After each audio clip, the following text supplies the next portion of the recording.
can surprise you. Preparing to live stream the meeting.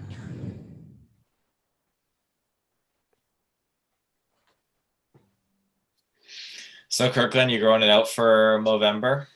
No, I'm not. Shut down. No, I'm not. Yeah. What is this then? I did not work today, and I did not shave. So. What, do you have to shave every day? Yeah, 5 o'clock shadow. Don't have to. Yeah, 5 o'clock shadow. The new term Really? that Travis learned. This is not like 1 day's growth though. Like I shaved yesterday morning, so that's technically like 2 full days. So it's a curse. Yeah, all I can really grow is like a goatee. This is like a weird line that comes in here, and then I get a bit of like a lamb choppy thing. But it's the mutton chops are the way to go. The mutt chops. So what, Taylor? You abandoned the old thumbnail, I see. I was looking, I thought, this is a way better image. I mean, that one was just, Mando and just the other character, and it was just not kind of lackluster. Remember, you had this issue last season where the day there's never really too many good photos for the newest episode, right? Because everything's all hush hush. So yeah, well, I'm okay with the one that I went with. There's other well, you just went with the poster, so I'd hope so. Like that's pretty, pretty easy. But and then like there's always photos you want to use that'd be cool, but it's like this is kind of a spoiler. Well, I had one I wanted to use, but that was definitely not gonna fly. There's multiples you could have used that I think like we'll talk about in spoilers, but there's like 3 I'm like this would have been a great thumbnail, but we don't want to be assholes. Is that the spoilers, Kirkland? Yeah, spoilers. Are we live? We are live right now. Okay. You just ruined that. Oh, he's gone. God damn, I gotta do everything around here, Hello, ladies and gentlemen. Welcome back. It's been a year. We did our commentary tracks, but it's been a year since The Mandalorian. We are here. Mandalorian Season 2 has arrived, and this is your Episode 1 spoilers review. Of course, we're going to give our non-portions review, and then we'll give you a warning. My name is The Marshal, Travis Snail. I don't know why I thought that wouldn't have gotten taken. I am the Mandalorian, Kirkland Passer. Oh, fuck off. That's a Taylor nickname right there. On the Mandalorian? I am Miss Frizzle Taylor Field. Miss Frizzle, man, we have a lot Giving me to talk shit for about. spoiling. Well, it's already too late now. But so, ladies and gentlemen, before we get in this, yes, as always, we're going to be doing weekly reviews of Mandalorian. They'll either drop maybe a late Thursday night, a Friday morning, maybe even sometimes a Saturday. We don't know, but within those 3 days, we will be dropping them. The same thing as always, non-spoilers and spoilers in the same episode. So come watch along. Most importantly, we've got tons of stuff. We have a podcast network that has 10 shows on it now, 10 shows, 7 days a week. Just you guys have been supporting that like nuts. So I thank you. I'm trying to think within this next week. I don't think we have anything. We're going to be doing a newscast, catch up on some news because we haven't even. I'm very excited to talk about stars. I'm just excited to talk to you guys about Oscar Isaac as Moon Knight. Isn't that cool, Kirkland? Oh, isn't that yes. fucking like? I'm man, so hyped. Yeah, so we're gonna do a newscast coming up. But the biggest thing is November 7th, a week away from when you're probably listening to this today. The 24-hour Extra Life charity stream. It is, what is this, our fourth? Yeah, it's our 4th annual charity stream now. We're trying to raise $1,500. We're already $160, so thank everyone for that start. Thank you to people that bought the shirt, so that's some start there. I already have some people that have said they're donating. They're just waiting till the day of, so, everyone loves a shout-out. They love doing it live. But, so if you guys $1,500, you see these nice, long Chris Jericho 2005 locks. They'll be shaved, and I think you should, because I was talking about this with Emily, because I was like, if we don't hit it, I don't know what I'm gonna do, because I go back and forth. Do I cut it short, or do I just keep going? Do I just keep going? Do I keep going till Taylor's wedding, and then I'll chop it off? No, you just go man bun at the wedding. Well, oh no, I'm not being pictured. No, I'll fucking get the shears out for that. Wow.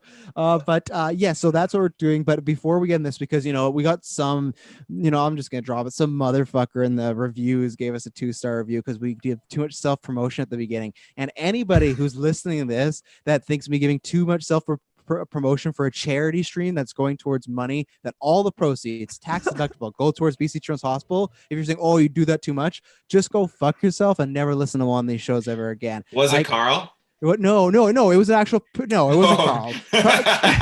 Me and Carl have a problem, but no, this was just some asshole who said like, "Great show, needs some work," and they're like, they spend too much time talking about this thing they're doing. And it's just like, man, we're trying to do something for charity. Have a fucking heart. So if you are that person, maybe you want to just stop listening because I'm going to talk about for the next hour. But actually what we're going to be doing is, so next week we have tons of events. We have Taylor and Kirkland facing off in an Iron Man Call of Duty match. They play for an entire hour straight. The person with the most kills gets the win. We have a trivia battle, us versus the Super Civil Servants. You know, there's only 3 of us, but you should hear, Kirkland, you've been off in the Nether Realm, so you don't know, but the people over there like Greg and Travis and Kay, they've been trash talking to us like nuts. They've been going just ham, whatnot. So I'm going to email everybody the rules, but it's going to be Family Feud style. There's 20 questions for each category, Marvel, DC, and Star Wars. We have different hosts for each category. Each side gets 10 questions, and if we get it wrong, it bounces to the other team, and they get a chance to steal it from us. And we don't get to talk as a team. It's 1 by 1 Family Feud style. So it's not just like if somebody just knows Star Wars, they just rattle off all the answers. No, it's the whole unit, and we're coming for you. We're gonna reign supreme, right, boys? Doesn't matter. It's not quantity, it's quality.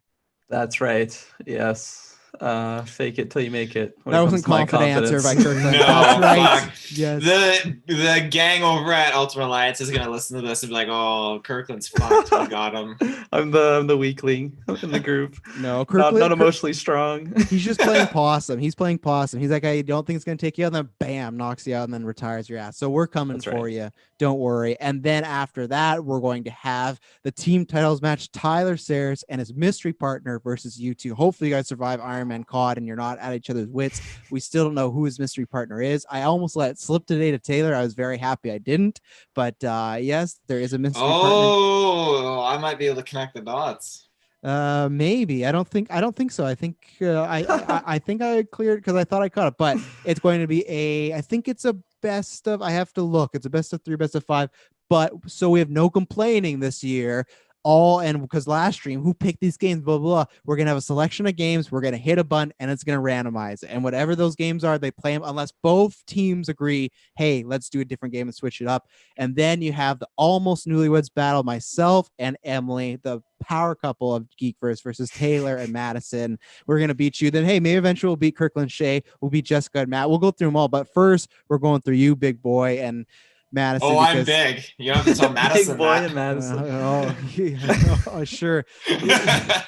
The only thing that's going to be big is the bruise we leave on your sore ego because, oh, man, we're going to destroy you. So that's going to be tons of fun. We're playing charades. Tyler Sayers is hosting. He has newlyweds questions, and then we're playing Mario Party's duo. And then finally, because after this event, we're going to be playing just a bunch of games the rest of the night. We've talked about Battlefield for Middle-earth, a bunch of stuff. It's myself versus Jessica. Pokin has won the games, but then all 4 other games are randomized. It's myself versus her defending, yes, my World Geekverse Scotland Championship because the legal team decided, and this is a history-making moment. Either Jessica wins her first title or I beat Jessica for the first time ever. I am the first person to beat every member of the Geekverse podcast. So I need this win. If I don't get this win, there's a chance retirement is coming because, you know, I'm not going to do that because I am on a warpath. I beat Taylor. I'm on a roll right now. So Jessica, your time is up. Taylor, you look like you want to say something. You're like, oh. I do. Because if Jessica beats you, she gets to cut your hair. So that was the deal you made. But I haven't agreed to that because she still has to agree to a term that I say, and I will. Here's a tease. I'll have that for the newscast. I'll think of something that she has to do. So if she doesn't agree,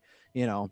The other thing I want to say is, has anyone beaten Tyler Briggs in Gears of War? Or am I the only one who got shafted hard and just like I'm not playing that game. I refuse. Where did this go? Why are you still? Well, you're like, I beat every other member of the Geekverse, but if you beat Tyler at Gears of War, then I'll give you a high five. But if you didn't beat Tyler at Gears of War, then that's like flat out. I beat him in a regular best of 3. I've beaten him in Smash, which he's superior than me, and I beat him. I beat him in Mario Tennis, which I suck ass at. Mario Tennis like is 50-50, and he's only good at like melee. He's iffy on the other Smash games, but he's beat me on other Smash before. Doesn't matter. It doesn't matter. What I'm saying, my criteria is not I've beaten all the geeks in Gears of War. That's some fucking weird torment thing you have. That's only Briggs. I'm the only member that lost to Gears of War. I don't think any of you guys could beat Briggs at Gears of War. That's like me saying, "Hey, you guys haven't beat Clinton in Rocket League. You haven't ever Clinton." Oh, I could. Let's fucking go. He won v3 one time on the stream. Yeah, he did. It was when you. Did that happen? It was you, Sayers, and Kirkland versus him, and he beat all 3 of you. You guys were in the way. I could have done it. Okay, so we'll get into the Mandalorian, but please check that out. As always, if you can't donate, we get it. COVID is a crazy time. Lots of people aren't working. We 100% understand it's going to be the hardest year to raise this goal. So if you can't just come watch and retweet the stream, share on Facebook, because people that may be able to donate can. So I hope that was enough promotion. I hope everybody's happy, but honestly, it's going to be a fun time. We always have a hell of a good time. And now we're going to talk about Mandalorian season 2. And I want to know, did Kirkland have a hell of a good time? Because let's start with Kirkland Patzer. Me and Taylor know how we feel on this episode, but this is back. Kirkland, how did you feel about the premiere episode, The Marshal of The Mandalorian? So I just getting right out of the gates. I absolutely love this episode. I was really into it. I actually really, really liked it. And I was very, very positive on it. Way more than I thought I was going to be. We just recently rewatched the series all together. And it like brought up some things that I didn't realize I had issues with on like first watch through. And I don't know, not like the most anticipated for the second season. Like, not saying I didn't not saying I obviously didn't want to watch it, but just my hype levels weren't through the roof. But my God, I was so hyped on this episode. I had like serious Batman vibes. He like strung a guy up and like hung him there just like he did, Batman did to one of the crooked crops. That's like, come on, first few minutes. Oh, another spoiler. That's 3. Miss Frizzy, Major plot, holes there. But yeah, I love this episode. I love the length. I was expecting like a half an hour, kind of like what the first season had, but this one was a full hour, so that was awesome.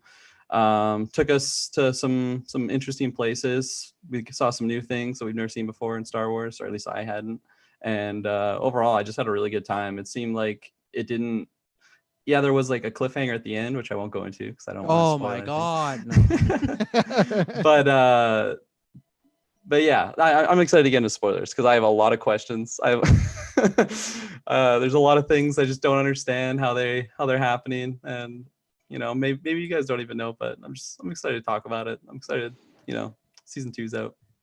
Taylor, did you think that was the response Kirkland was going to have? No, but I'm glad it's on the positive note. When you said your prediction earlier in the chat, I'm like, I feel like that's nothing what I would say. Oh, I know exactly what Kirkland's going to say about this one. I feel like Kirkland's always wild card.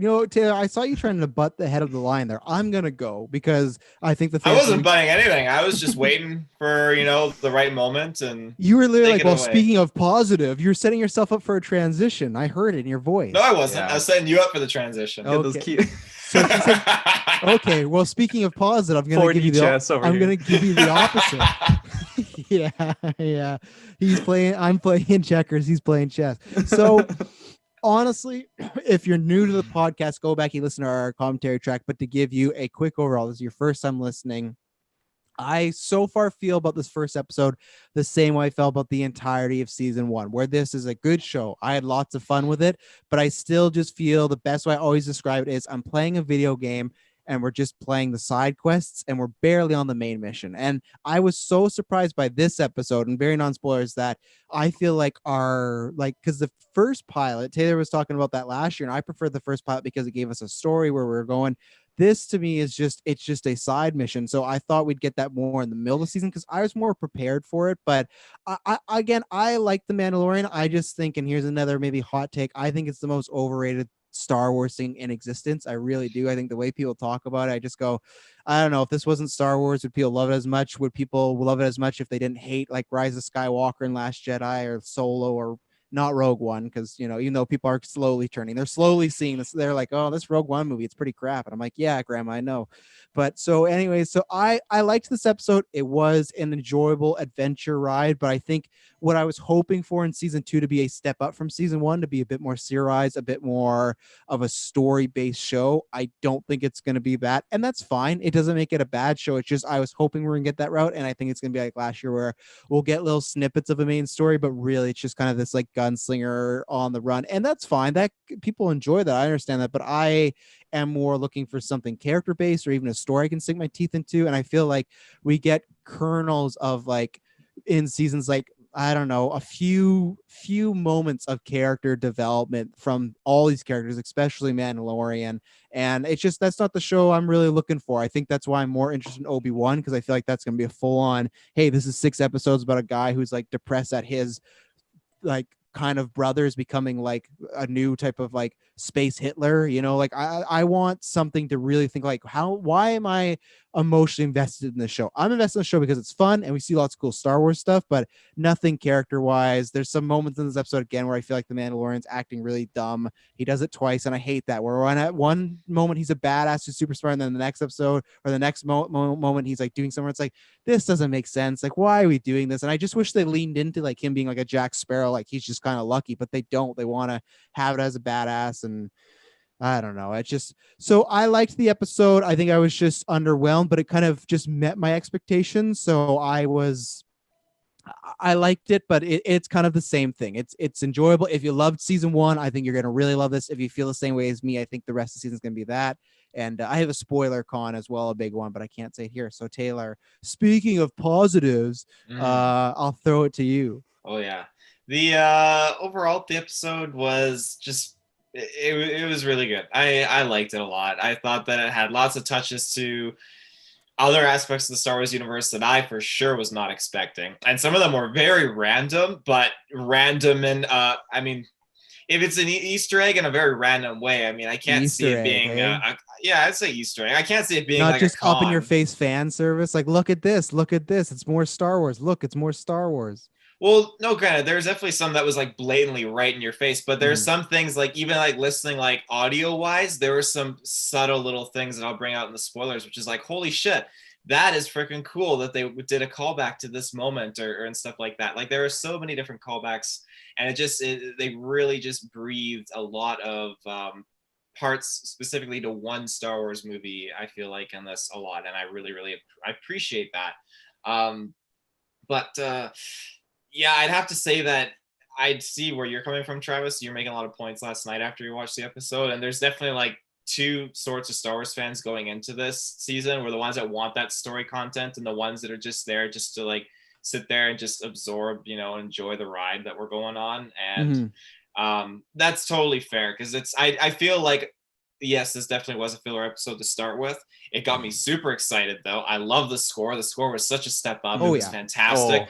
But good. A step up. You make it sound like the score last season was shit, and it's like the best Star Wars score we've gotten since the prequels. Well, that's it. It's like a fantastic score, but it was a step up from that, which I think is fantastic, because it's so hard to always kind of like one up yourself in the score. But in this sense, I just think that yeah, this was a filler episode, but I truly believe that we're going to get a lot more story-driven, hearty content in these more like more of the like inward episodes. I think it's going to be much more story-driven, because again, I feel like this was just setting the pace. It's just ripping the Band-Aid off clean, and maybe I don't think anyone's going to like think their movie shit or their TV show is shit when they put it out, but I think they probably had a hunch that, you know, maybe some people aren't going to like the way that we're kickstarting this, but we got a few surprises, and we're just going to get it over with so we can get into the more heavier content for the story. I still feel like the majority. So like I did see more people like kind of social media reacting like how I would last night, but I still think the overall is still very positive on the show. And I think people really enjoy it. And I think, because like I said, I think there's multiple reasons. It's still good. It's still well made. I think another kind of, I guess I could say non-spoilers, and I'll ask about this to Kirkland because me and Taylor went back and forth. I felt strange because I felt the effects in some shots were like far superior to season 1, but then other shots felt like far lesser than season 1. Like it actually, you know what, I can't say. I'll use my examples. And do we have anything non-spoilers to say? Because maybe I'll just open up without getting spoilers. I was going to use examples and spoil a huge major thing, but do we have anything else non-spoilers? Obviously, I don't think we need to give like a recommendation. If you're watching season 2, I think you've decided or not. So yeah, no, I'm glad that Taylor brought up the score. I just thought it was like so out, like just so, you know, one step up from season 1. I was gonna just say like way better than we've ever heard, but like I don't want to overly praise it. But yeah, so that was amazing. I also felt like just like the pacing of the episode was really well done. I saw this one was directed by Johnny Fav. So I love this episode from like start to finish. It was just such a good watch, and I'm very excited for next week's. Yeah, I'm and I excited to will talk say about that spoilers. I do like the length too, because that was always my Mhm. like complaint last season was like, oh, I never feel like we're even getting enough. Even myself, is this one that feels as like a kind of a fun filler adventure episode. I prefer it being longer, just because I don't know, it just doesn't feel so quick. But okay, we're getting into spoilers. So 3, 2, 1, and before we get into that, there's gonna be an ad break right here, so you can skip ahead. If you don't like the ads, join our Patreon because you get the ad-free feed. But that's what we're gonna get right now. And we're back. Look at that podcast magic. So the spoilers I had for the effects is I thought the Crate Dragon looked phenomenal. He Yeah, looked outstanding. He looked movie quality. He they look looked to like me Godzilla. he looked better than the Game of Thrones dragons, which was like the prime TV effect. So Yeah. I loved and again, this is why I'll always still like the show. Seeing a Crate Dragon that that was the one fan service thing that got me because that's Knights of the Old Republic. I remember one of my favorite missions on Mm, Tatooine. You have to get all the holocrons to like make this whole symbol so you know where Revan is and where he's going. And one of them is behind a Crate Dragon. I just remember it being such a fun set piece. So that got me 100%. It looked like the exact same cave from the game too.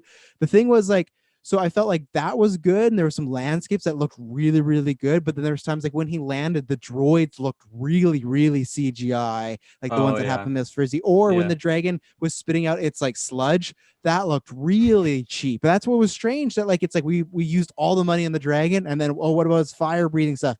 Oh well, just use the $10 we got left. Like that's where I felt like there was some effects that looked very kind of we talked about this the first season, kind of sci-fi channel. Not overall, but there were sometimes where that and the other one I didn't like too is when they were sitting around the sand people when they had the Marshal and the Mando and they broke open this like ball thing that had water, but like the effects coming out of it looked very like Adobe effect, sort of like black smoke. Like we could do that, I feel, with our like Final Cut Pro magic we have. So I thought sometimes the effects were phenomenal. And there's a few times that just stood out a lot, but I'm not sure. Maybe I was alone on that one. Yeah, I know what you're talking about with like Miss Frizzy's droids there. I definitely thought like just that like I don't know, I get like hangar, I guess you would call it in that Mhm. area. I just thought like the lighting kind of seemed weird. I don't know, there's a couple other places on Tatooine. I feel like when they're on like the speeders, it just kind of looks a little I don't know, a little cheaper than like what you just mentioned The with the Crate speeders, Dragon. yeah, there was sometimes where it looked great, and then sometimes when they got really Yeah. close, it was like, oof. I like sometimes Yeah. it felt, I don't know, it felt like they were on different green screen. Like you said, maybe it's just the way they shot it, but I felt that about the speeders too at times. Yeah, and if you like took those two like examples of the different CGIs of like the Crate Dragon, it's like wow, this is like you wouldn't guess that that's in the same episode. So it's kind of funny when you see like those Yeah. total differences in quality there. But yeah, the Crate Dragon looked absolutely phenomenal. I 100% agree with you. I was like, this is like a movie quality. Mhm. I wasn't sure if they were just going all out on the first episode, trying to pamper it up, but like that's usually something you do on the pilot, not on the second season. So it's kind of interesting. But yeah, I thought it looked great. Yeah, Great Dragon was just absolutely phenomenal. The effects though of like his acid spit and the droids and stuff. I just rewatched the episode again before this cast, and the droids I can definitely see like a little bit like maybe iffiness, but I mean They it didn't weird. like. They move weird. They move like still like they move like they're trying to make them look like models, but they're not actually models. I don't understand Mm. it. They should just make models. Well, they kind of I don't know. I feel like their movements definitely seem like how they moved in like the prequel trilogy. But I mean, as for like the Crate Dragon spit, I do appreciate what they were trying to go for because they whenever it would spit, it would like part of it would like splash on the screen, so you couldn't actually view like okay, it does look like shit, but it added that effect a little bit as it would be on the screen, so you couldn't like fully like dissect the CGI-ness of it, which I appreciate. There was one shot where I was honing in on where I was like, okay, I can definitely see the line being crossed there, but for the most part, it looked decent. You know, those Yeah. like long range spit when it was on top of the mountain and everything looked fine and everything like that. So, Oh, when they were flying, it looked great. When they were flying oh against the yeah, Crate Dragon, that looked phenomenal. Like that's what I mean. Like sometimes it looked exactly like movie quality, and that's why it just sometimes takes me out. Because whatever you want to say, even myself, someone about like the Rogue One or Solo, whatnot, like visually, the Star Wars movies never look bad. So that's why when you see some of the Star Wars look a little cheaper, I'm always like, I don't know. But no, that was like a great set piece. I want to ask, like, so do we start with the episode or do we start with the obvious thing at the end that is like what we the don't have world to is? go. We don't have to go to the end. We can start. There's one thing near the beginning I do want to start with, but we don't have to go to are the you end. sure the fans don't want us to immediately get to? Oh, the fans that? can wait. They can wait. Are you sure they can? Or they can fast forward. If we get one negative, oh, Nathan's in the chat now. He says SES versus Geekverse. That's fine, Nathan. You know what? Send that to me on Twitter. Oh wait, you can't. You're on a Twitter break. What do you want to start with at the beginning? I want to start off with Timothy's character, the Marshal. So Yeah. particularly when okay, so I'm just gonna say it out now so I can get to my point right away. He was wearing Boba Fett's armor. Yep, there you go. We know that from the books. So the sheriff or the marshal, whatever. So that being said, him wearing the armor definitely grew on me, and I loved it when he started rocking it. I know what you're gonna say. But when he walked into the door, I was like, this looks like some shitty ass cosplay. Looked like a little kid. Yeah, it was like he's so skinny and lanky. It's just this guy just pieced together some shit cosplay he got off eBay or something. But it grew on me.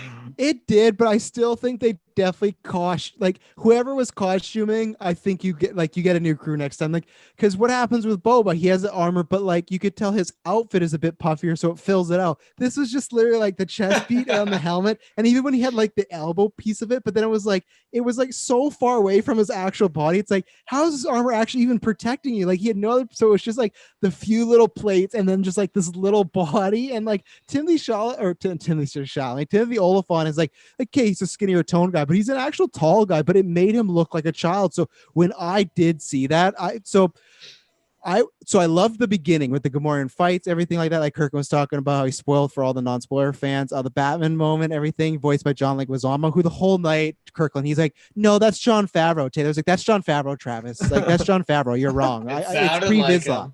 It's pre, but I'm telling you, it's John Leguizamo. It says in the credits. No, it's Jon Favreau. But either way, so I liked all that.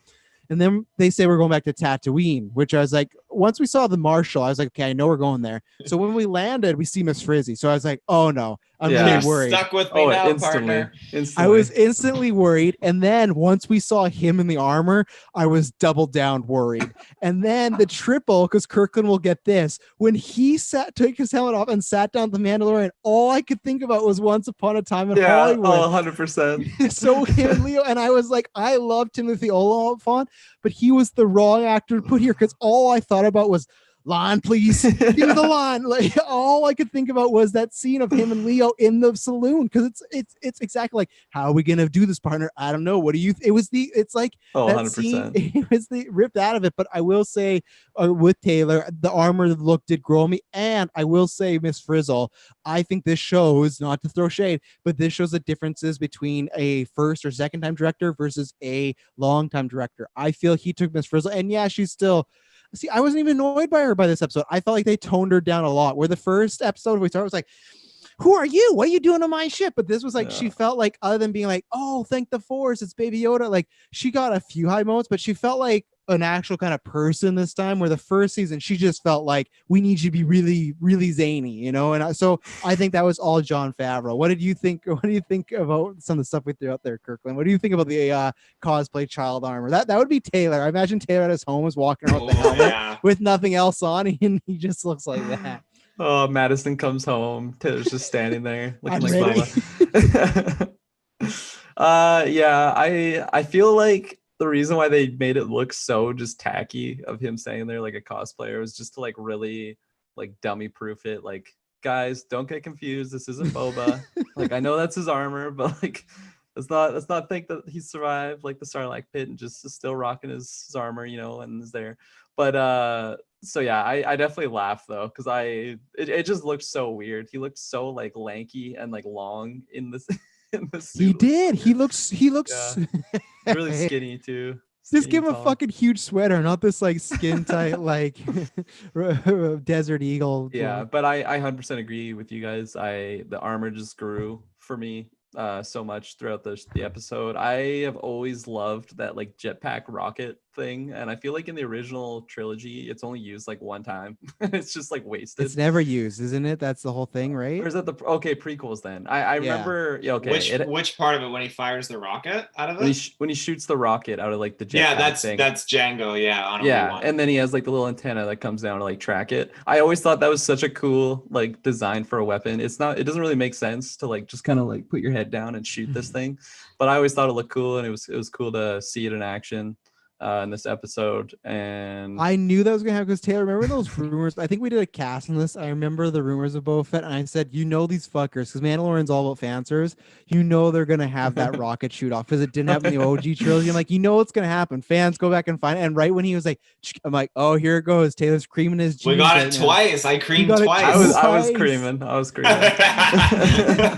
Yeah, it was cool, but I just knew like, oh, like that's where it just, I guess, and that's why, you know, Taylor's always like, you could enjoy it more, Travis, but like that's where, you know, it does feel like there's like these guys are playing with little action figures, like, what if he did this? What if he did this? But yeah, Travis told you. And then yeah, Miss Frizzy, I definitely agree. She's been toned down a bit, but like I'm just so annoyed with like that character that I let's just say I'm glad she wasn't in it more. And I'm glad, you know, Mandalorian didn't just leave the little avocado with her again, like she did, or sorry, he did that one time, but there was still a couple times that he just like left the baby Yoda like with it. I'm like, he's not learning. Like I thought he was learning because he had him with him when he left Miss Frizzy, but then he just, I think it's like when he goes on his jetpack to, or even before that, when he gets to like the bar, he like rolls in, everyone's giving like stink eye, and he just leaves like the baby. Yeah. I couldn't believe it. I couldn't believe my eyes. Yeah, but that's the thing. He leaves the baby, but no one's hunting for the baby anymore, right? His name's clear. There's no bounty that's hunters. BS. No, he thinks that the Imperials are basically like not a problem anymore. He thought he killed Moff Gideon, and he knows the Bounty Hunters Guild are not hunting him anymore because Grief Karga voided that contract. So he's there, and if someone were to take Baby Yoda, where are they going to run? They're like a billion miles from nearest town, and he has his jetpack, so he can fly over and get them back, right? Not take Baby Yoda, but let's just say because it's Halloween, it's better because the Empire's fall. But Taylor, when you have a child, when you walk into a store, are you just gonna leave it in the crib, like out, like the walker outside, and just be like, I'm gonna be right back, I'm looking for a friend? Why couldn't he just took Baby Yoda? It's not like they're gonna be like, no kids allowed. Have the thing down and just take Baby Yoda with them into the bar. Because the weird thing is, in the scene, Baby Yoda like trounces in by himself. So it's like he got in the bar already, so Timothy Olyphant could make some jokes at him. Just have him sitting there with him, right beside him the whole time. If my child could literally stop a flame trooper and blast it back and incinerate him, then I'll leave my baby in the crib. Yeah, but Bill Burr also just fucking dropped him last season, so it's like sometimes he can't do shit. So it's just like no one's hunting for him, but it's just like you don't. I just don't get it. And this is where I want to start too, because this is how I knew this was gonna be a filler episode. I was digging the whole 15-minute episode things, and then once they're like, "Oh, we're gonna face off," yeah, we're gonna face off, and then when everything started to shake, I'm like, "Oh, we're gonna be here for a full fucking hour, aren't we? Dealing with something." So here's my thing, and this is where everybody, and I'm not even gonna say this is a gripe against the show, just kind of what you buy or what you don't. For me, I understand, I guess, that Mandalorian, they're trying to do this whole honor system, or Din Djarin now is his name. He's all about Mandalore and the people and everything like that. So he really wants this armor. I guess for me personally, for the character, how I just couldn't get invested. I couldn't get invested that he would risk his and the baby Yoda's life for this huge monster just to get this armor.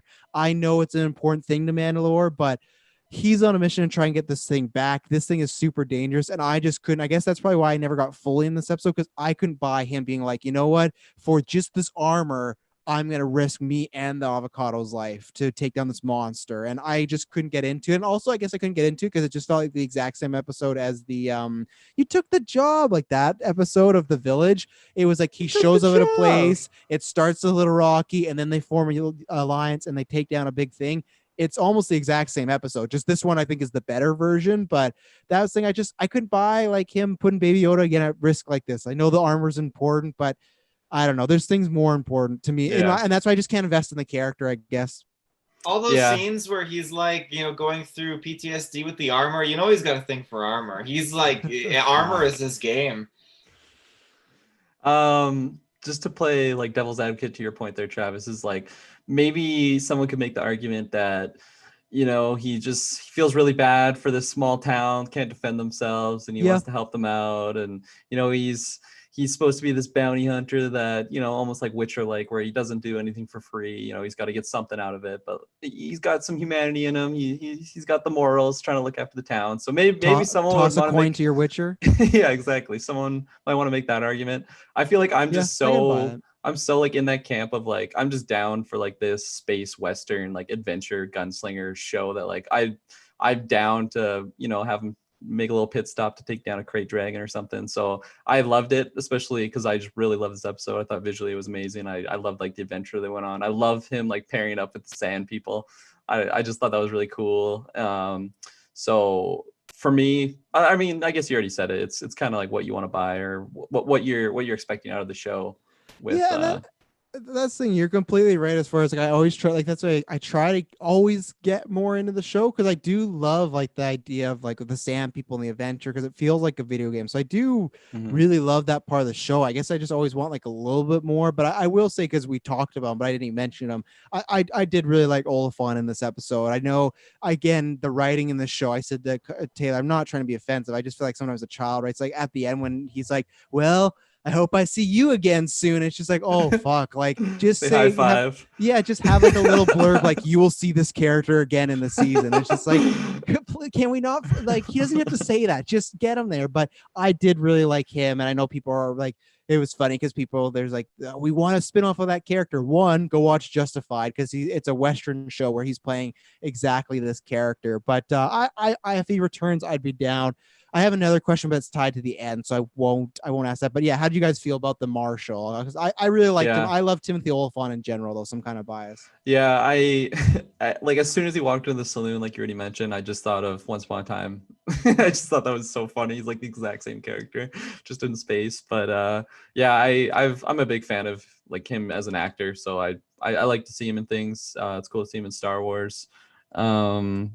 I thought his story on how he got the armor was kind of hilarious and like eye rolly personally, because Yeah, like he's running away from this bar fight and he just randomly grabs this heavy box. He's like, I didn't know what was in it. I just grabbed it and ran. It's just like you didn't even look in it. Like, what if it's just like rocks?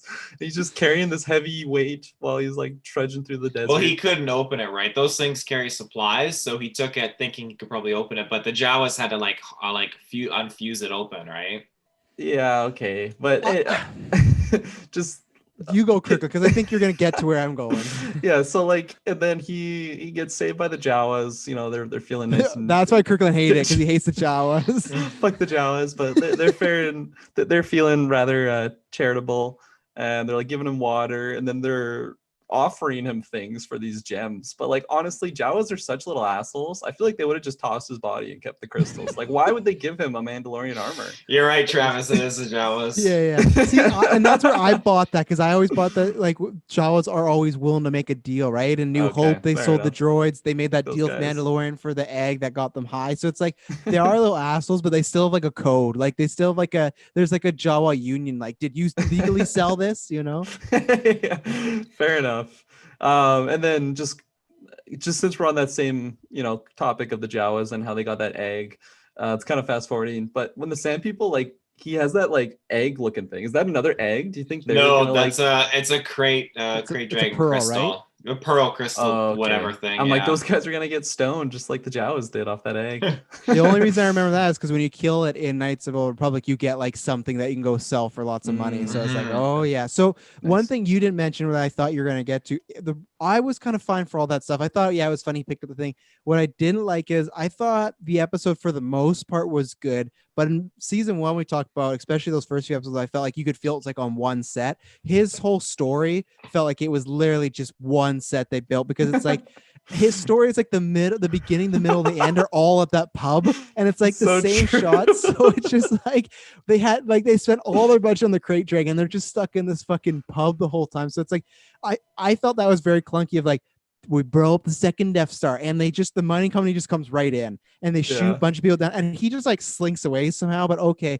And then when he comes back with the Mandalorian armor, they're all just in like that same bar like they never left, and he shoots like 2 guys and they all just run away scared. And out of the whole episode, I thought the action was good, but that action scene was super clunky because he's not decked out. It's just his head and his chest plate. You can shoot him anywhere else. So he just like shot a guy really slowly, shot another guy, and they're like, oh, it's a Mandalorian. But that's it. It's the Mandalorian. It's the fear, right? But he wasn't. He was this. When you see Mando, did Jin fuck up all those people the first scene? You're like, that's a Mandalorian. Look at him moving. This guy's just standing in place like RoboCop. Like, dude, like he's so slow, and it looked like it was very clunky, the scene. And like I said, I just laughed. It was just this pub, and I still hate that sometimes. And Taylor was like, I was giving him some shit last night about WandaVision coming up. But what I've seen from the trailer so far, I feel like the MCU shows have been like, we're not going to do that. We're going to be in multiple locations, where that's always my knock against Mandalorian. It's like,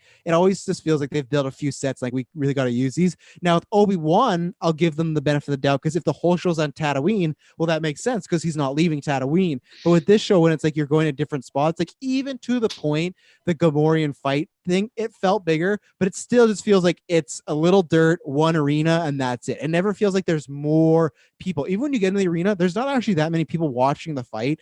There's like 10 dudes watching this like massive fight. So that's one thing. It always feels like a little too small scale for me sometimes. And his story really felt like that, his little flashbacks. But like, I guess I like the story in a sense, but just the set, why do you have to go back to the pub? They couldn't have done anything else, even outside on the streets, just like, because they ended up on the streets anyways. Like, I don't know. That was one thing that bugged me. That's a good point. It's definitely comical when you think about how many times, like in this episode, that one character goes to that pub. And where do they recruit the whole town? In the pub. In the pub. There's one line. There's one line that he makes to Mandalorian. He's like, "Man, I love this armor, but I like this town more." He should have just said this pub. I like this pub more. yeah. And like, I get it. It's a small area, but it's just so funny. Like, town meeting, we're in the fucking pub. It's like, you guys don't have a church or anything. It's just this pub, but okay, I digress. Marshall's an alcoholic. Just always got a drink in his hand. What else do we want to talk about here? Oh, you, Taylor, did you already talk about the Marshall? Right. I thought he was definitely a very awesome character. I didn't know really anything about him. I never read that book. I've kind the of Marshall. dived. Is that what it was called? Marshall, yeah. The Marshall in the pub. It's actually Forgetting Sarah Marshall. Forgetting Sarah Marshall. No, I never dived into like his backstory at all. All I knew was that okay, there was a sheriff on Tatooine who donned Boba Fett's armor, all that stuff. So I thought, okay, well, it's kind of cool, whatever. I like that they tackled that and gave life to another like Star Wars character from the novels, which is always cool.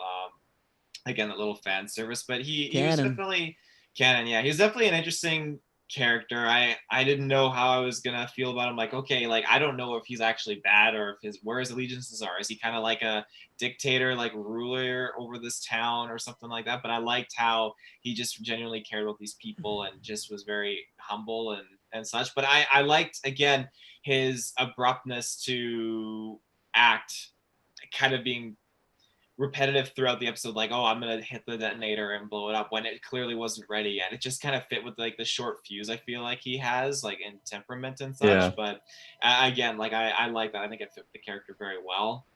All his scenes and just that friendship he had with the Mandalorian was awesome. And again, like those action scenes where they're flying in their jetpacks was just so that was really cool. Good. See the two Mandalorians. You see Mandalorian, just the one Mandalorian, right? But again, from afar, I just knew in my gut that type I of was guy going to correct you. I had to. As a matter of fact, he's not an actual both. That the sound effects though was just so good when like both their jetpacks cracked on. I was like, oh, that's just takes me back. Yeah, and I do like that they got to the jetpack quick, because I thought for sure they're gonna like wait a long time till Mando actually uses jetpack. I thought they were gonna like really, but no, we get a lot in this episode, so I like that. No, he has it in his gear. And we're using it first episode. Here we go. Yeah, and it doesn't seem like you're in a video game and the jetpacks are just so underwhelming. It's like, okay, you can use it for 1 second and then it's depleted and then until it recharges. And I absolutely was just so impressed with how good like the flying of them in the jetpacks looked. It looked so good. I it was looked so actually good, surprised because I yeah. thought for sure when they were gonna fly, I'm like, this is gonna look bad. If anything's gonna look bad in this show, it's gonna be that. And no, Yeah. they knock it out of the park. And that's where it's like for the most part, I think the big set pieces they always do a good job. It's just like the little stuff, like Taylor said, even the dragon spit. It's like they do try to mask it with camera angles. So I'd rather the crate dragon look good than the spit if I had to pick one. And same thing with the flying. Like if I had to pick the speeder bikes looking a little iffy, but have the jetpacks looking great, I'd keep it that way because you need that to look visual. You need that to look cinematic and theatrical, and it did. You need it to look like if this was on a big screen, it wouldn't look cheap, and it didn't. It's probably like, and even then, we haven't got that much.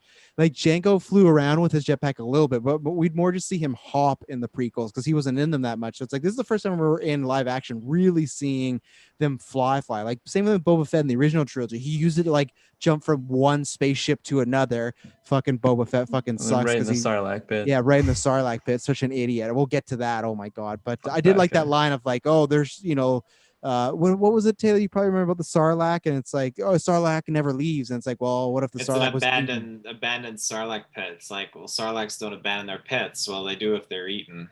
Yeah, I like that line. That was really good. And then I'm surprised, Taylor, you haven't shouted out the Marshal was riding yet. I thought you'd be all over. Oh, I got my notes. I'm leading into it. That was such like a big dick like flexing moment. It shows like little Mandalorian on his little like mom's bicycle that he borrowed.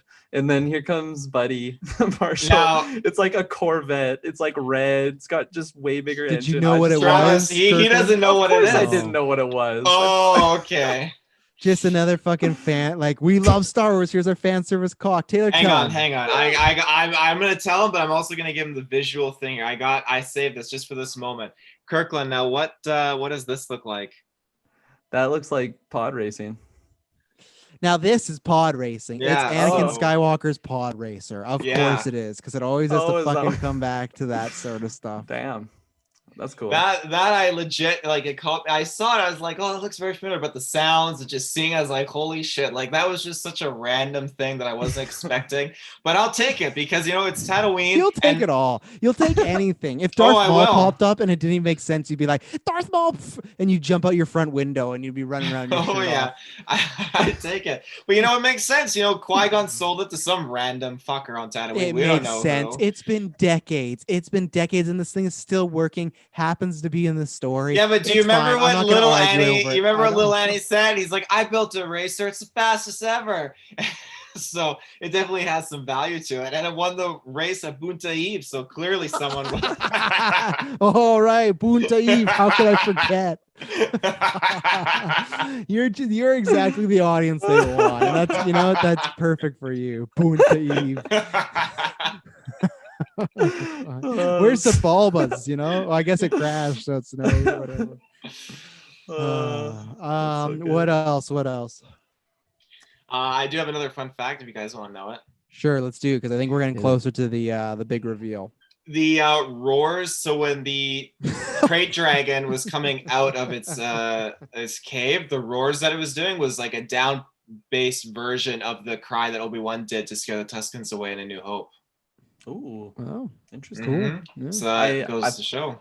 I thought it was hilarious when it comes out and just eats the sand person. Oh, not the yak. That was so good. He's just poor guy running with like just boosh. He trips too. Like that's the worst time to trip. Like goddamn. Did they use the Obi-Wan scream from the original New Hope or this special edition New Hope where Obi-Wan's like, like when George is like, I want to make him sound like a monkey. Can we change that? It's like, George, I'm gonna make the noise myself. He said, yeah. Someone grab my testicles.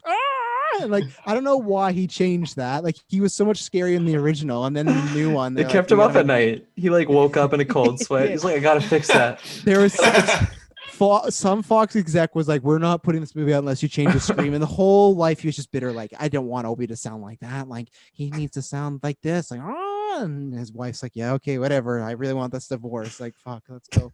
Yeah, that's a fun fact. So let's get this big reveal. There's anything else we can talk about?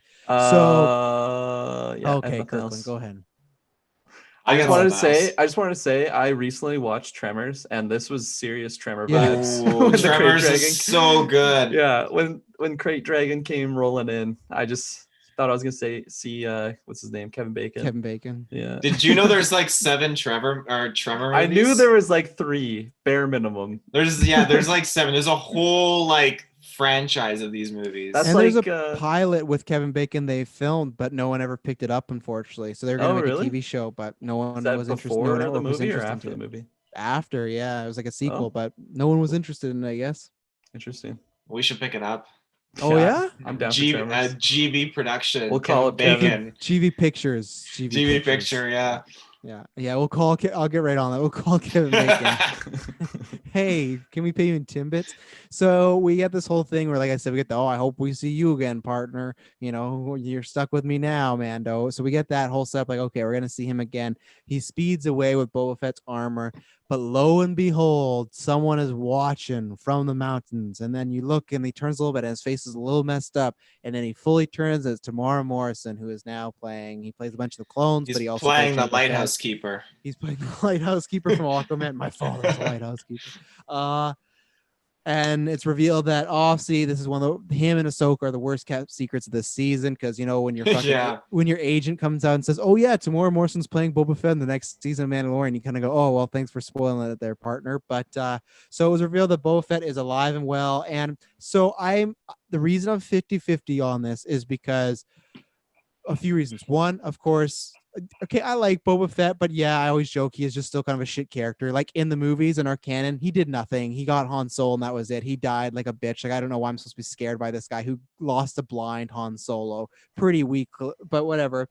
So the 2 reasons why I couldn't get into and be super excited, because we knew they were going to do some sort of cliffhanger like Baby Yoda. One, my worry is, do we even see him this season? Or is it like last season where we got the Spurs and then we got that? And you know, Kirkland's laughing, but you know, they fucking love to do that in this show. So you know, there's a good chance we don't even see him at all this season as Boba Fett until next season. So that could be lame. So I wasn't like, oh man, if next episode starts with Boba on the hunt, cool, and his whole story, that'd be awesome. Even if the next episode was an entire Boba Fett episode, that'd be fucking hype, just to show where he was and then how he got to this point. That'd be so much fun. I wish they would do that. They probably won't, but him just in the Sarlacc having flashbacks of Han whacking his jetpack. Is that like an armorer? Just hearing like the armor equivalent, Every time the Sarlacc swallows, he gets like PTSD. But no, I'd love to see him cut his way out of what he's been up to. But so one, I don't know if we're seeing the season, and 2, and Taylor's gonna try, and I'm gonna throw it to Taylor. He's gonna try and explain some headcanon away. Why the fuck is he just standing there watching this all go down? Why did he not try and, like, Taylor's like, the guy has in our group, in our private chat, he's like, well, the guy has a whole city. I don't believe for a second that he would rather try and fight this Mandalorian, this fucking ass kicker, over the Marshal, who's like, when he ran away, just grabbed a random box to see what would happen. Like, he waits for the Mandalorian to get his armor because he clearly knows where the armor is. He's tracking these dudes. So to me, that felt like a very fan service, like, and someone's watching them, and it's Boba Fett. It'd be different if he was full armor decked out, because it'd be like, oh, what's he up to? What's his plans? But clearly it's like he wants his armor back. But it's like, why didn't he just fucking go get it? It just felt like so useless. Like it just felt very, again, I've used this in season 1, but kind of fan film. Like, look who it is. But I'm intrigued to see where it goes. It just didn't hit me, because I was like, will we see this season? And 2, like, what tell me, Taylor, what is the reason why he's just standing there and doing nothing? Like, why is now? In his defense, now the armor was taken by Jawas, and I mean, it's anyone's guess which fucking sandcrawler or group of Jawas has your armor if it's all over the planet of Tatooine. So he likely crawled out of there. His armor, he threw it off because he was roasting and had to find supplies and just left it there. Roasting? Maybe he was roasting roasting? If you're wearing, I don't know how Mando was wearing hot like steel Beskar like that in the hot sun, because you'd be sweating your cheese off. But anyway, so don't say that. It's very visual. So anyways, clearly, you know, he got separated from his armor somehow, and he was hot, and Jawas swiped it up. So whether or not he was trying to find it from the Jawas or knew where it was, who knows? He probably caught wind that, okay, this sheriff or marshal at this other Tatooine town has his armor. And it seems like the marshal acquired it very recently. So then he started making his way traveling there. So you're telling me what you're telling me is I'm supposed to buy this, and fine, I can roll with it.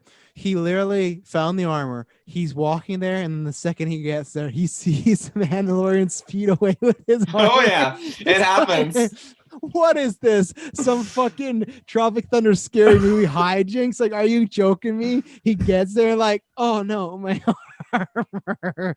So okay, that's what we're going with. So Taylor, how you didn't say, obviously we kind of were spoiled about this with news, but still, how was it to get confirmation that this is obviously something fans have wanted since Return of the Jedi? George Lucas just hated Boba Fett for some reason, did him dirty. Taylor's showing us a picture of his cock right now. That does not look Black Of his Series. cheese. I think That it is is Black Series, yeah. Oh, it is Black Series. It's the Carbonite edition. So one day I'm gonna like tie Taylor down and I'm gonna open up all his toys and make him watch, and he go, no, that's gonna be in the next match. I'm But gonna Taylor, melt cheese on obviously, them. yeah, I'll yeah, fucking, cheese I'll on do there. that George Lucas scream if you do that. So how did you feel to get that confirmation that Boba Fett is alive after all this time? Over what is it, 40 years now since Return of the Jedi? Yeah, 80s. So 40 years in the making. He's back in Star Wars official Well, canon because the books. For and me, comics don't matter. for me it was never 40 years. For me, like I fuck. believed him until 5 years ago when Disney bought Star Wars. So he was always alive that whole time for me. In my own, like in extended universe canon for myself. But since Yeah. Disney bought them and was like, oh, he's definitely fucking DEAD dead. I was like, it sucks, but we got other characters to chive with. And then finally we got rumors that Tamora was popping off back in here. And again, they didn't confirm that he was playing Boba nor Rex. And again, Didn't even confirm he was in the season. Well, they didn't until his agent fucked up Royal. But that was something that... Royale cheese. Yeah, Royal cheese. I got really, really just intrigued because like so many fans were like, okay, well then there's rumors of Ahsoka. And where Ahsoka goes, usually Rex is not far along behind. And it would totally work Like too. Boba. Like Boba, yeah. Like it totally works like age-wise with Tamora. So that's definitely something I was like holding on to. And that's to say, there's no reason why he can't be, playing Rex in this as well. I mean, he voiced Boba Fett in the the re-voices of Boba Fett in the original trilogy. And then he obviously played Jango, and then he obviously played Commander Cody in Revenge of the Sith. So like he's definitely played multiple versions of himself, which is cool. So Talk about a character actor. What's that? So talk about a character actor. Mm-hmm. The funny thing guy. is though, he's playing he's playing the exact same character just with different names because they're all clones of Jango, or the clone of Jango, the son of Jango. Yeah, but when you watch the Clone Wars, you learn they're all different, right? Yeah, I haven't seen I'll Clone give you Wars. that. It's not in my head canon. Don't bother with the Kirk. But yeah, no, I'm it's good. There's some yeah. good After shit. 5 seasons, gets good. Yeah, I'll start with the 5th season. There's just like a special place though that just like that like fan service, just like, oh, it's so cool to see him, and he's just ragtag like rugged, and just like he's got like the Tusken Raider staff kind of thing going on. He's looking like melted cheese. He's looking like melted cheese. Yeah, he's just. It looks freaking awesome, and he did have the spurs. I noticed that. Okay, so Marshall had the spurs. Mando had the spurs, and Boba also had the spurs. Everyone's just probably got had the spurs. She definitely had the spurs. Baby Yoda's gonna get a pair of spurs next season. Oh, that'd be adorable. I really do think that we're gonna get more Boba in this season. That's what I was gonna ask you. You think it's gonna happen this season? I think we're gonna get more of him. Like it's different when you just have the spurs and the background and have a character walking to a dead body that they never fall back to again in the rest of the season. But I think this time around, when you clearly just show him there, like if they just showed his back, it'd be like, oh, is that Boba? What's going on? But clearly, he turned around and it was like.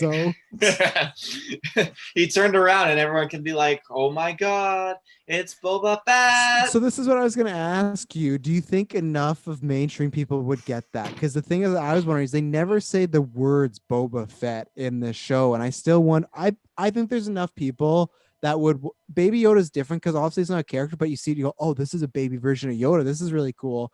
I think there's still a healthy percentage of people that when he turns around, people go like, I don't know who that is, and then they'd have to wait till next episode, or someone like us would have to tell them. Like, I don't know if Emily was watching this without me. She hasn't watched it yet, but I don't know if I'm gonna test it, and we'll see next week. I'll report on it. I'm not gonna say who that is. I'm just gonna ask her who is that, and see if she knows, Definitely. because I don't think they make it known enough to the casual people, because there's definitely casual people watching this. That's the thing. Mhm. Like, this is their first major, well, not, I won't say major, but for them it's like it's their first original trilogy character that they've debuted in the show. So I think that that says a lot for them. And I feel like, again, like there's a whole audience of people that we never saw Boba Fett at the time take his helmet off, so they don't know. You would only know based on his story and his background. If you watch again the prequels, then you would understand it. But I feel like most people are smart enough to connect the dots. But that's just my opinion on that. No, and I'm not even making a case for saying like, oh, I bet they don't. I just would be very interested to know, because I think anyone listening to this podcast is a bad gauge, because anyone listening to this podcast would probably know, oh, that's Boba Fett, but I just don't know. I'd wonder if, like, I don't think he's watching, but like if Dylan, see, even Dylan, I think we've informed him enough that he'd kind of guess. I'd have to try to like, the perfect example would be if Jessica, if we were to get her to watch this, if she were to watch it, and if she would go, oh, that's Boba Fett, because I'm thinking casuals like her, like she's seen all the movies, she's seen them a few times, but that's it. She watched maybe one when they came out, then again when they're on home video, and then that's it, maybe here or there. But I would be very interested. But Kirkman, what were your thoughts on Boba Fett and the reveal and everything that went down? Yeah, so I have no idea how he survived that Sarlacc pit. Hopefully it gets explained. I really don't know all the details. Aren't you just supposed to be like slowly digested for eternity?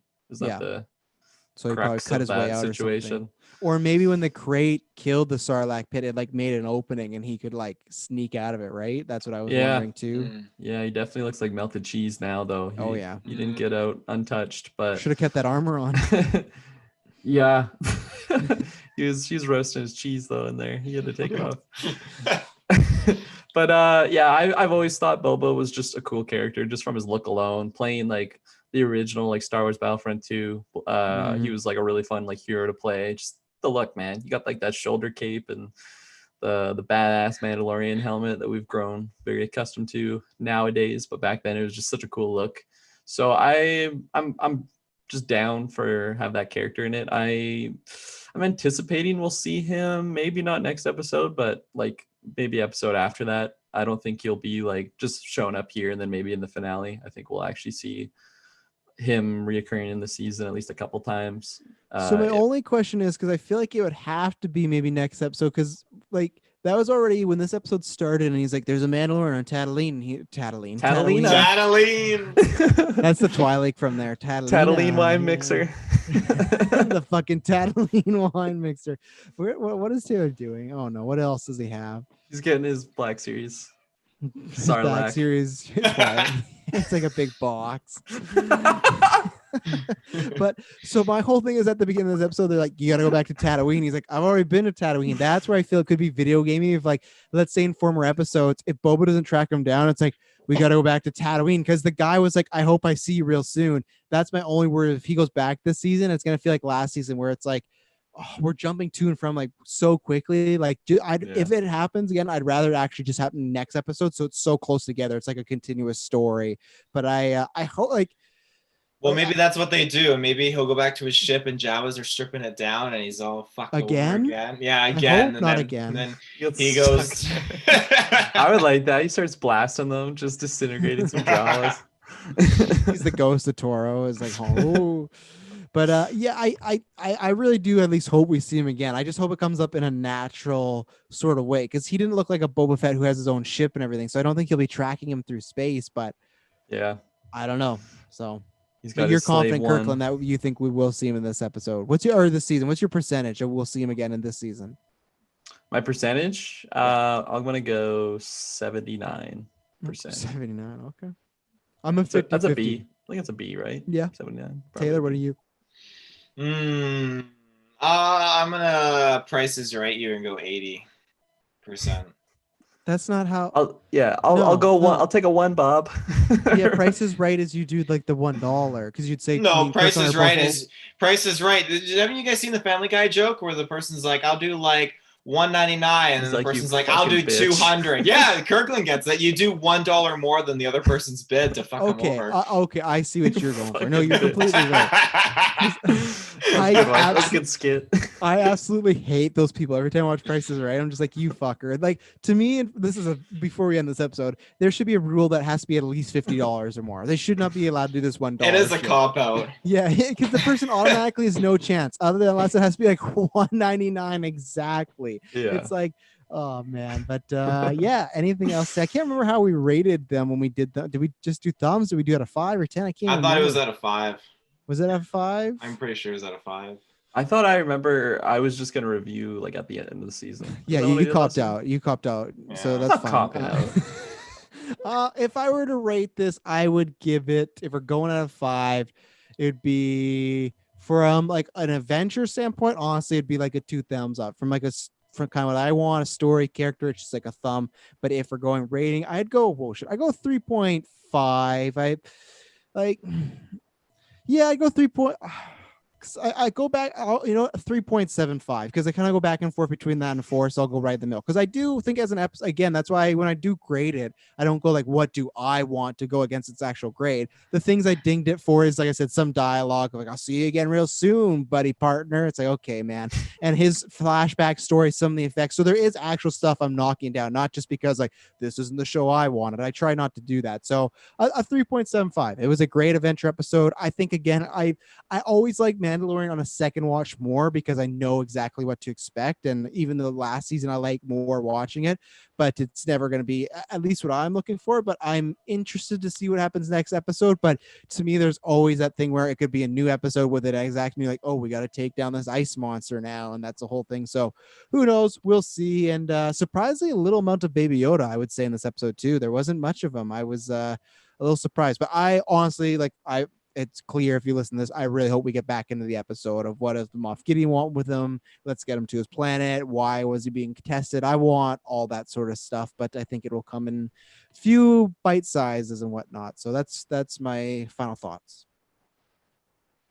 Yeah, I'll give it a thumb because I liked it. Give it a thumb. Taylor. Before I get to my rating, there's a couple more things I want to say about this that we did miss. Closing arguments. The R5 from A New Hope popped in there. He was with Miss Frizzle, which I thought was pretty cool. This droid's got a bad motivator. And then the other thing was I think I'm saying it right. I'm not 100% sure, but it's like the Massives, those Massifs. They're like those dogs that the Tusken Raiders use. It was cool to see those pop back from Attack of the Clones. So I just got a kick out of that. They remind me of a bulldog, similar to Izzy. They're like a reptilian, like because they didn't really have a tail, so it was like kind of like stubby and just stout. So it reminded me of a bulldog. I really do enjoy, like you mentioned earlier, just the whole setup where Mando has this connection and relationship with the Tusken Raiders. It's such a different dynamic. I do like that. The only other time we see them is just Anakin just fucking slicing and dicing the women and the children. So here you have because they were painted to be like monsters that maybe attack like cannibals or something. Yeah, or maybe like sexually assaulted his mother. Like they painted them in a pretty bad light in the movies. Mm-hmm. Yeah, they They're just like did. Savages. That was George Lucas's idea. He wanted to make them look bad, and now he's watching fuck, this. I hate He's sand like, people. oh god, yikes! You want to see what I do? But I just I love the whole setup that they did with the sand people in this episode and such. It was just awesome, and I love seeing them work together with the regular humans and stuff like that. It was just that really one funny. guy. He was on a short fuse. What are you doing? Trying to blow us all up? It's like it was an accident. It was an accident. I feel like that's Travis at work. Is that how you are, Travis? You deal with a new guy. What are you trying to do? You're gonna blow us all up. Do you know what we're shipping? No, I'm the exact how I am in real life. I'm the exact opposite at work. I'm very quiet. I keep to myself. You wouldn't know that I host a podcast and I'm very like rambunctious. People at work would have no idea. So until you get to know, you guys knew that at Target. I had my head It's true. before You we would were friends. never I had talk to my- me. No, you're talking to me about Like, can I sit here? You're like, nah. That's when we just go over there. No, yeah, that's when we started talking about. But before, I would just walk with my headphones, do my job, walk out with my headphones, and I was out. I kept to myself. To counter that, I don't know. I don't remember. Yeah, well, I don't know what her name is, but I'll just say there's a girl in your department, and I remember when I would be like stocking the shelves, I'd be stocking the shelves like in an aisle that you'd be like working nearby, and you would always be talking like geek game stuff. I'm like, man, I always wish I could be talking to you about it. But I have to when people ask me stuff, I can't just ignore them and be like, "Hey, fuck off." I'm not like I can do that to Kirkland, but I can't do that to a woman. I don't want to be an asshole now, you know. But yeah, back to the episode. I'll give it. I'm gonna give it 4 out of 5 because as much as I love this episode, wow, the he score, hated this episode. when Mando burst out of the crate dragon and was like electrocuting it, and then like hit the detonator and blew up. Shout outs to that bantha. That was actually a great scene when it broke free, and he's like, no, when he goes to like hold it there, it was hilarious. I felt bad for the bantha. I did feel bad for it too, but it was funny, so it took the pain away. But the that scene was great. There's just so many awesome moments, but I know that 5 out of 5 episode, I know that 6 out of 5 episode is in here somewhere. So I'm gonna wait for that 5 out of 5 episode. So I'm not gonna get too like pre-cheesy and just That's gonna be when Mandalorian gets the Darksaber and he starts wielding a Darksaber. I won't be there for that. Ahsoka. I won't be there for that review. I'll be dead on the spot, or I'll be out the window with my shirt off. All your cheese will be melted I on your love body. that. You're gonna be looking like Boba. First of all, Taylor, I'm pretty sure you gave the premiere last season like a 5 out of 5 perfect score. I did, but I'm changing this up now. I love that the reason he's not giving a perfect score is not because you have any cons against it, just because he wants to save it for the right episode. Like, what a flawed system is. Like you don't. Like, You know it's flawed. You know what if you paid ju- for. I know, but it gets more and more flawed every year. Like Taylor, if you just want to give it a 5, just give it a 5. You have no cons for this episode. It sounds like just give it a perfect score. I can't do that to myself yet. Don't give in to peer pressure. There What you about go. this? So if someone asks you, "Hey, why is it a 4 out of 5? What was wrong with this episode? Just this episode, not talking about the future. What was wrong with this episode?" I would say that it was just solely based on a planet that we already got to see in the first season. See, I got him. No, Not a I just fan think of that's such a bullshit. Anakin's pod. That's just such a bullshit. Like, well, we already seen this planet before, but okay, whatever, Toro. Yeah. As always, we'll be back next week. We're gonna be doing this for 7 more weeks, and then after that, is gonna be well, they haven't announced this, but it sounds like WandaVision is gonna pick up right after this. So, boys, we're gonna be doing this weekly for like the next WandaVision's, I think, 6 episodes. So we're doing this for the next 13 weeks. Oof. Looks like you're stuck with me now, partners. You ready for that kind of commitment, Kirkland? Always. I'm the most Yeah. committed On the person podcast in the world. most last year, so I don't know what you're throwing shade at him for. But let's talk to the other, Kyle's in Australia. Yeah. Where's Liam? Come on. That guy. He's got a lot of tardies. Well, I literally have to pay him to watch Star Wars again. I think he literally told me The Last Jedi made him hate Star Wars, and he hasn't watched. He'd probably bring a lot of bad reviews with him as well. He'd get a lot more thumbs down. Well, they'd stop complaining about us doing our plugs at the beginning of the episode. They'd be complaining about Liam. He's such a dick. Oh, poor guy. We should. Maybe I'll try it one time. Get him on one episode. Just force him to watch it. But no. Well, has he seen Mandalorian, or does he just refuse anything? He saw the first episode, and then he was done because his roommates were watching it. So Oof. yeah. You know what? Next after 9, we'll get his takes. We'll ask him about it. See what he thinks. There you But go. Taylor, where can they find us? Ladies and gentlemen, you can find us in the search bar with your internet connection. Geekverse.ca is our home base. Find us on Facebook. Geekverse, ladies and gentlemen, especially on Facebook right now, we got the video game characters should've done it at the poll beginning. popping off. Yeah, I totally forgot about that at the beginning. But yeah, basically, you just go into our Facebook newsfeed and you basically just vote for a character that you think should or would win. It's that simple. It's not simple at all. It's not. It's more confusing than the American election that's about to happen next I week. cannot monitor all the people's votes. So I will say that right now, if you tune in before it changes every day at 7 p.m., right now we have the Xbox side, Frank West from Dead Rising pitted against Anthony Carmine from Gears of War, which is a crazy matchup. And we just I didn't even know passed, who that was. Yeah, we just passed Deacon St. John versus Crash Bandicoot, which I'm surprised Deacon got so many fans from Days Gone. Kind of blew my Yeah, mind. I didn't know anyone bought that game. I could tell you the exact audience that bought that game, but that's it for another conversation.